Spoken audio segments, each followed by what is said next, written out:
அன்பான வீவர்ஸ், ஏக இறைவனின் சாந்தியும் சமாதானமும் நம் அனைவர் மீதும் உண்டாவதாக.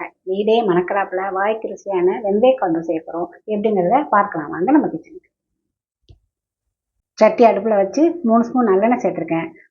எண்ணெய் சூடாயிடுச்சு. இப்போ 1/2 ஸ்பூன் அளவுக்கு வெந்தயத்தை சேர்த்துடலாம். வெந்தயத்தை லேசாக பொரிய விட்டுக்குவோம். இது கூட ஒரு 10-12 பூண்டு பல் சின்ன பழம் வச்சு வச்சுருக்கேன், அதையும் சேர்த்துருவோம். ஒரு கொத்து கருவேப்பிலை சேர்த்துருவோம்.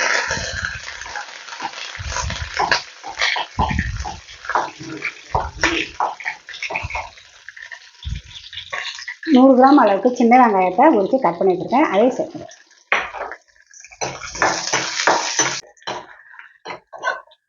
வெங்காயம் கொஞ்சம் வதங்கிடுச்சு. ஒரு பச்சை மிளகாய், ஒரு சின்ன தக்காளி கட் பண்ணி வச்சுருக்கேன், அதையும் சேர்த்துருவேன். இதையும் கொஞ்சம் வதக்கிக்கிடுவேன். வெங்காயம் தக்காளி எல்லாம் நல்லா மசிஞ்சிருச்சு. இதுக்கு தேவையான அளவு உப்பு சேர்த்துடலாம்.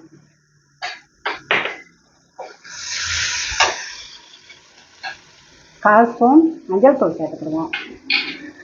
1 ஸ்பூன் மிளகாய் தூள் சேர்த்துக்கிடுவோம். 1 ஸ்பூன் கொத்தமல்லி தூள், அதாவது மீன் மசாலா தூள் இருக்குல்ல, அந்த தூள் சேர்த்துக்கிடுவோம்.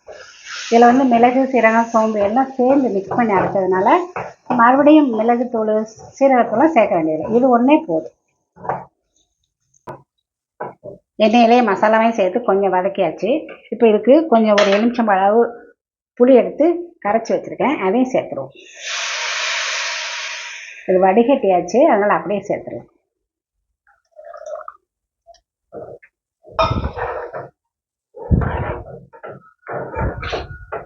இப்போ கொஞ்சம் ஃப்ளேமை கூட்டி வச்சுக்கிறோம்.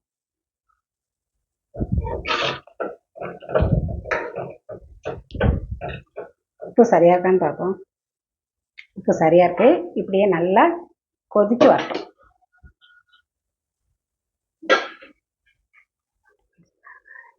குழம்பு நல்லா கொதித்த உடனே ஸ்லோ ஃப்ளேமில் வச்சுட்டேன். ஸ்லோ ஃப்ளேமில் வச்சு 5 நிமிஷத்துக்கு மேலே ஆயிடுச்சு. இப்போ பார்க்கலாம். நல்லா குழம்பு கொதித்து எண்ணெயெல்லாம் பிரிஞ்சு சரியான பக்குவத்துக்கு வந்துச்சு.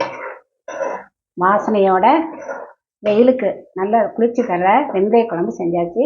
சாதத்தோட சேர்த்து சாப்பிடும்போது ரொம்ப நல்லாயிருக்கும். சைடிஷாக வடகம், அப்பளம், இறால், பொரிச்ச அலுமினி எது வேணால் தொட்டு சாப்பிட்டா ரொம்ப நல்லாயிருக்கும். இதே பக்கத்துக்கு நீங்களும் செஞ்சு பாருங்கள். உடம்புக்கு ரொம்ப நல்லது. பிடிச்சா லைக் பண்ணுங்கள், ஷேர் பண்ணுங்கள். நம்முடைய தொண்டி கிச்சன் சேனலை சப்ஸ்கிரைப் பண்ணுங்கள். இறைவன் நாடினால் இன்னொரு வகை உணவோடு சந்திக்கிறேன். நன்றி.